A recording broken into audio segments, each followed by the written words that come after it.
क्या भारत सच में तेजी से बढ़ती अर्थव्यवस्था है या यह विकास सिर्फ आंकड़ों तक सीमित है? यह सवाल आज हर भारतीय के मन में है। भारत की अर्थव्यवस्था दुनिया की सबसे तेजी से बढ़ती अर्थव्यवस्थाओं में से एक है, लेकिन इस विकास का लाभ आम आदमी तक कितना पहुंच रहा है?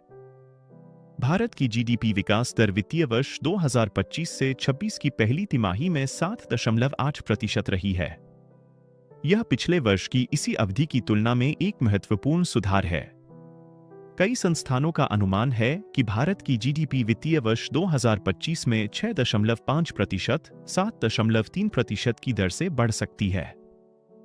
हालांकि यह ध्यान रखना महत्वपूर्ण है कि जीडीपी विकास दर आम आदमी की वास्तविक आय का सही प्रतिबिंब नहीं है।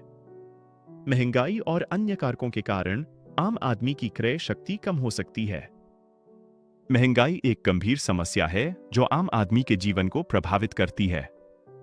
पेट्रोल, गैस, राशन, शिक्षा और इलाज जैसी आवश्यक वस्तुओं और सेवाओं की कीमतें बढ़ रही हैं, जिससे लोगों के लिए अपना जीवन यापन करना मुश्किल हो रहा है।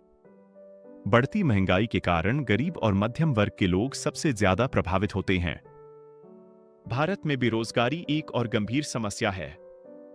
डिग्री होने के बावजूद युवाओं को अच्छी नौकरी नहीं मिल रही है। कई लोगों को अपनी शिक्षा और कौशल के अनुरूप रोजगार नहीं मिल रहा है, जिससे वे कम वेतन वाली नौकरियां करने के लिए मजबूर हैं। रोजगार की गुणवत्ता में सुधार करना एक बड़ी चुनौती है। आर्थिक विकास का लाभ समान रूप से वितरित नहीं हो रहा है। मध्यम वर्ग और गरीब वर्ग पर आर्थिक दबाव बढ़ रहा है। आय असमानता बढ़ रही है, जिससे अमीर और गरीब के बीच की खाई और चौड़ी हो रही है। ग्रामीण और शहरी भारत के बीच आर्थिक अंतर भी एक बड़ी समस्या है। ग्रामीण क्षेत्रों में रहने वाले लोगों को शहरी क्षेत्रों में रहने वाले लोगों की तुलना में कम अवसर मिलते हैं। ग्रामीण क्षेत्रों में शिक्षा, स्वास्थ्य और बुनियादी ढांचे जैसी सुविधाओं की कमी है। सरकार ने आर्थिक विकास को बढ़ावा देने और आम आदमी के जीवन को बेहतर बनाने के लिए कई योजनाएं शुरू की हैं।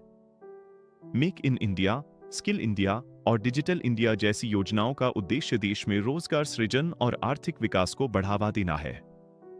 हालांकि इन योजनाओं का जमीनी स्तर पर कितना फायदा हो रहा है, यह देखना बाकी है।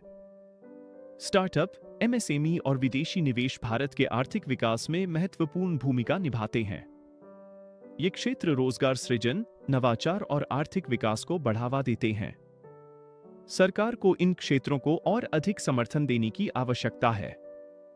अगर देश आगे बढ़ रहा है, तो आम आदमी पीछे क्यों छूट रहा है? यह एक ऐसा सवाल है जिस पर हमें गंभीरता से